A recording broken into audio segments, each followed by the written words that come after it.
At the core of what we do as teachers is we want to improve student outcomes. So it was really pivotal to think about what did we need to do to make this work.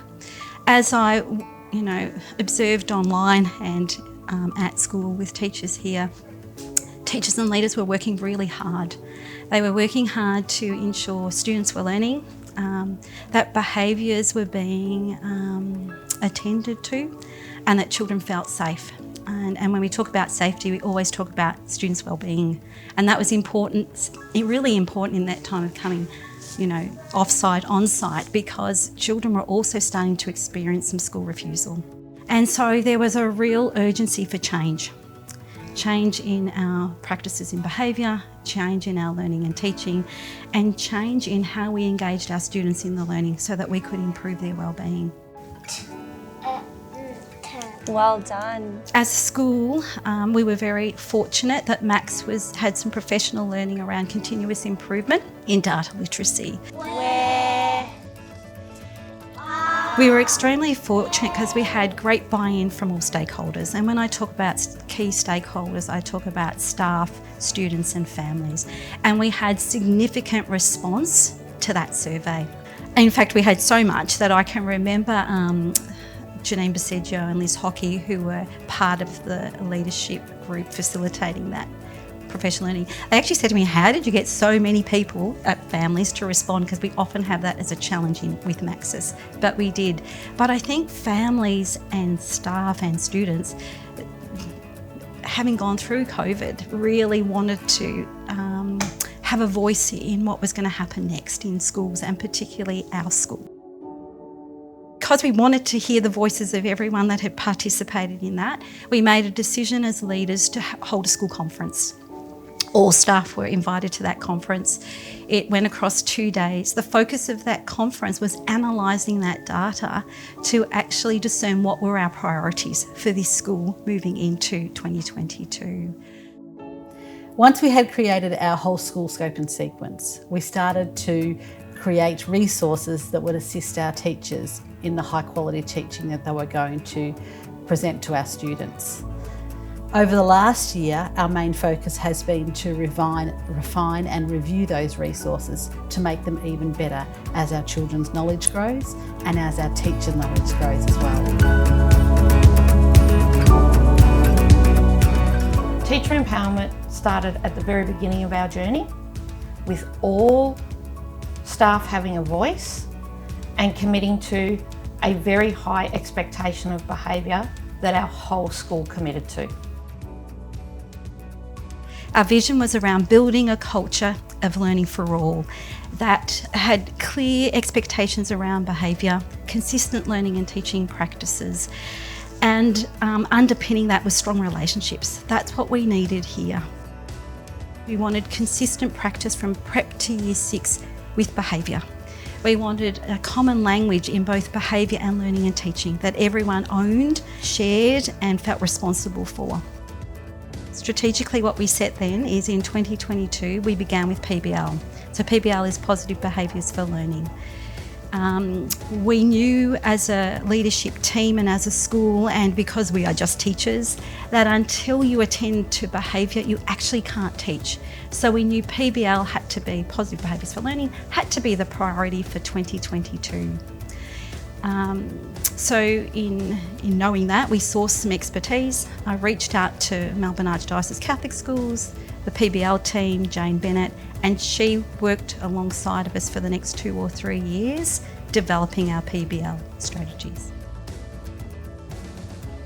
We then worked as a collective, all stakeholders in the school, admin, LAs, teachers and leaders worked together to co-construct what we believed would be the best Bethany expectations, or PBL expectations. We then narrowed them down to 3: to be safe, to be respectful and to be responsible in learning areas inside and in outside areas as well. We had a strategic plan for professional learning, which was really important. You always need 3 components. You need the knowledge and theory, so teachers know why we're doing what we're doing. You need, the next component of that is the actual content. What am I going to teach? what's the curriculum? And the third component is, well, how does that look, my practice? How does that look for me in the classroom? And having all three of those components working together as a part of our strategic professional plan, I think has had the biggest impact on momentum and shift in practice and behaviour.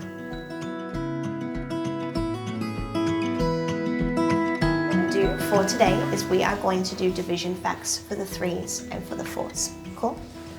So, can we read our learning intention?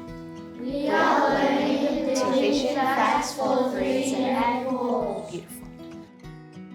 So, for this activity, we have our multiplication number sentence, and we are going to draw arrays for that. So the first one is 2 times 3. Once you've done that, can you put your hand on your head? Beautiful, go. All right. Murray Hub, 3, 2, 1. Can you please chin it? I think that the most significant impact through using PBL, being safe, respectful and responsible, means that the students know exactly how to be successful in the class. They know what is expected of them and they are valued in the classroom. By having routines that are consistent and clear, it means that students, regardless of what staff member is in front of them, know what is expected. They know that they're being treated fairly, and they have greater independence and confidence because they know what is expected and it's familiar to them. So, we need to be on the carpet. Can I have ready 1? Thank you so much. It's a total number of dots. Brax? There are 3. Yeah, there are 3 total of dots. What's our total? Can you show me with your fingers? It's incredible, really. It's so lovely to see, just our hard work as a group, me, the students, the teachers, our collective work actually result in not only academic success, but just the way that they encourage each other. It's just been really incredible to see.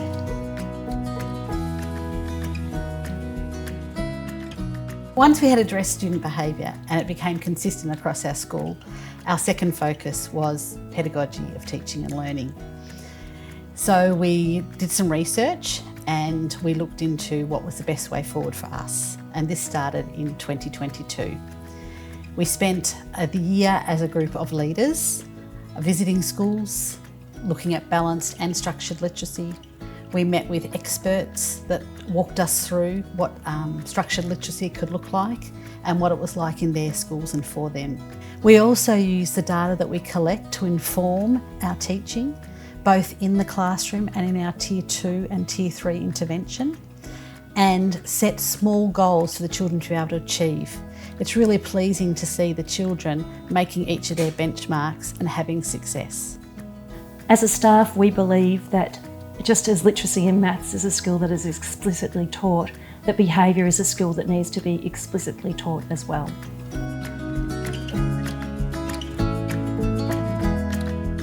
I think the most impactful change in my teaching has been seeing the students' level of engagement. So the science of learning requires the students to be active learners throughout the entire lesson rather than passive participants. Having spent time at the beginning of the year to really set up our strong routines and expectations now allows us as teachers to teach and less time focused on addressing student behaviours. I think another really big change we've seen in students is their level of independence. We have explicitly taught them the skills to be successful learners, so they really feel that they can be brave writers and brave readers and have a go and take risks as learners, which has been amazing to see in students so young. We've also seen that the consistent, predictable routines has really supported our anxious or neurodivergent students. Our EAL students have benefited from the explicit teaching because they have the skill set to be successful and they know what to expect when they come to school each day. So we're going to start with pumping up the first sound in the word that we hear. Aim. United. Eve. I.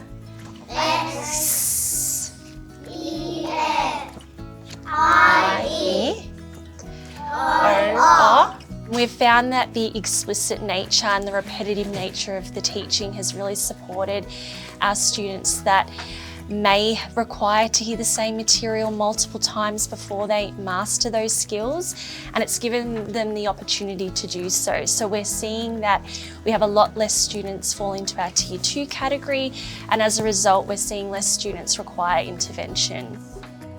Ready to, girls? Get your whiteboards ready at your tables. Cub. 3 letters, 3 sounds. K, A, B. Fantastic, Gabby. K, A, B. Is there another way we can make the K sound?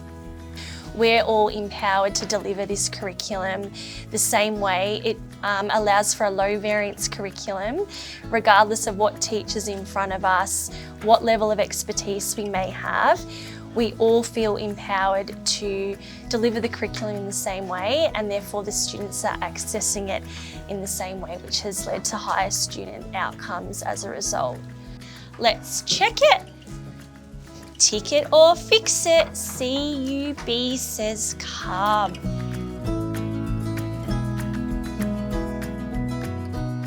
It's the best classroom. The class is calm and nice. When I go inside the classroom, it was quiet. We can easily learn because no one's really calling out, and it's really easy to learn. We like doing writing, maths. It always gives us fun things.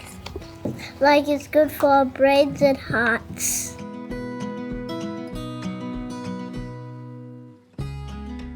We have regular PLTs where we have a PBL focus, and that's really important because we're continuing to refine what's happening in the classrooms, but we're also continuing to maintain and sustain the amazing work that we've done in the PBL space. We've had significant buy-in by all stakeholders.